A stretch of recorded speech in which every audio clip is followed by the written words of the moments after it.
Hello everyone. So we are discussing the back exercise questions of the chapter coordination compounds, and today we will discuss question number 2. So the question is FeSO4 solution mixed with NH4 whole twice SO4 solution in 1:1 molar ratio gives the test of Fe2 plus ion, but copper sulfate solution mixed with aqueous ammonia in 1:4 molar ratio does not give the test of Cu2 plus ion. Explain why. देखो बेटा क्या क्या given है आपको यहाँ पर. आपको दिया है FeSO4 सॉल्यूशन.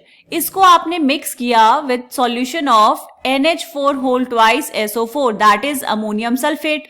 तो 1:1 में मिक्स किया आपने इनको, तो आपको यहां पर मिलेगा, क्या मिलेगा बेटा, ये आपको देगा डबल सॉल्ट. डबल सॉल्ट का मतलब क्या हुआ, FeSO4 dot NH4 whole twice SO4 dot 6H2O. This is the double salt. और इस डबल सॉल्ट का नाम क्या है बेटा, ये है Mohr salt. This is Mohr salt. Okay. और दूसरी कंडीशन क्या गिवन है, दूसरा आपको दिया है solution of copper sulphate. Copper sulphate solution CuSO4, इसको आपने मिक्स किया है एक्वस अमोनिया के साथ. एक्वस अमोनिया मतलब NH3 के साथ in the molar ratio of 1:4. तो 1 है कॉपर सल्फेट और 4 है NH3. तो यहां से क्या मिलता है बेटा आपको, यहां पे मिल जाएगा CuNH3 होल 4 और बाहर है आपके पास SO4. अब पूछा क्या है बेटा कि जो Fe2 प्लस आयंस थे उनका टेस्ट तो मिल गया आपको, लेकिन जब आपने कॉपर सल्फेट को मिक्स किया एक्वस अमोनिया के साथ तो Cu2 प्लस आयंस का टेस्ट वहां पर नहीं मिला. ऐसा क्यों, यहां पर यही डिफरेंस आता है बेटा between a double salt and a coordination complex. Double salt क्या होते हैं, डबल सॉल्ट ऐसे कंपाउंड्स हैं या फिर ऐसे सब्सटेंसेस हैं जिनको अगर आप वाटर में डिसॉल्व करेंगे तो वो आपको रिस्पेक्टिव आयंस वहां पर दे देंगे. जैसे अगर हम मोर सॉल्ट को डिसॉल्व करेंगे वाटर में तो यहां पर आपको कौन कौन से आयंस मिलेंगे बेटा, आपको Fe2 प्लस मिलेगा, SO4 2 माइनस मिलेगा, और क्या मिलेगा, NH4 है तो NH4 प्लस भी मिल जाएगा. मतलब मोहर सॉल्ट में या फिर डबल सॉल्ट में जितने भी आयंस आपको प्रेजेंट होंगे वो सब आपको मिल जाएंगे ऑन आयनाइजेशन. और यहां पर जब आप टेस्ट करवाएंगे Fe2 प्लस का तो आपको टेस्ट भी पॉजिटिव मिलेगा. लेकिन जब आपने कॉपर सल्फेट को रिएक्ट करवाया है या मिक्स किया है एक्वस अमोनिया के साथ, तो जो आपको यहाँ पर एक कोऑर्डिनेशन कॉम्प्लेक्स मिला है, इसमें अगर आप इसको वाटर में डिसॉल्व करवाएंगे तो आपको दो तरह के आयंस मिलेंगे, एक केटायन एक एनायन. जो केटायनिक पार्ट है वो है ये, this is the coordination entity, और इस पे चार्ज है बेटा 2 प्लस और बाहर क्या है SO4 2 minus.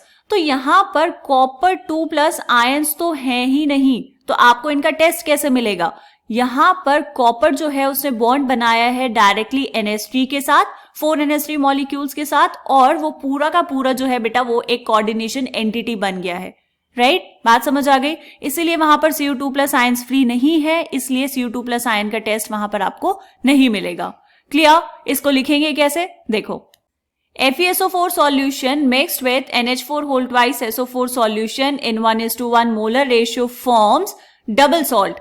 FeSO4 dot NH4 whole twice SO4 dot 6H2O. This is more salt, which ionizes in the solution to give Fe2 plus ions. Hence, it gives the test of Fe2 plus ions, whereas the copper sulfate solution mixed with ammonia in 1:4 molar ratio forms a complex, coordination complex with the formula CuNH3 whole 4 SO4. The complex ion CuNH3 whole 4 2 positive does not ionize to give Cu2 plus ions. Hence, it does not give the test of Cu2 plus ions.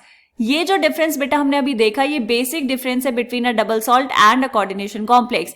Double salt में जितने भी ions present होंगे वो individual test देंगे, मतलब आप अगर test करेंगे तो आप हर एक आयन को इंडिविजुअली टेस्ट कर पाएंगे. लेकिन जब आपके पास कोऑर्डिनेशन कॉम्प्लेक्स होगा तो उस कोऑर्डिनेशन कॉम्प्लेक्स में आप आयंस को टेस्ट नहीं कर पाएंगे, और जो आपके पास कोऑर्डिनेशन कॉम्प्लेक्स बना है उसकी प्रॉपर्टीज एंटायरली डिफरेंट होंगी फ्रॉम द सॉल्यूशंस जिनको आपने मिक्स करके वो कॉम्प्लेक्स बनाया है. क्लियर. सो ये क्वेश्चन कंप्लीट हुआ. मिलते हैं नेक्स्ट क्वेश्चन में, तब तक के लिए बाय बाय.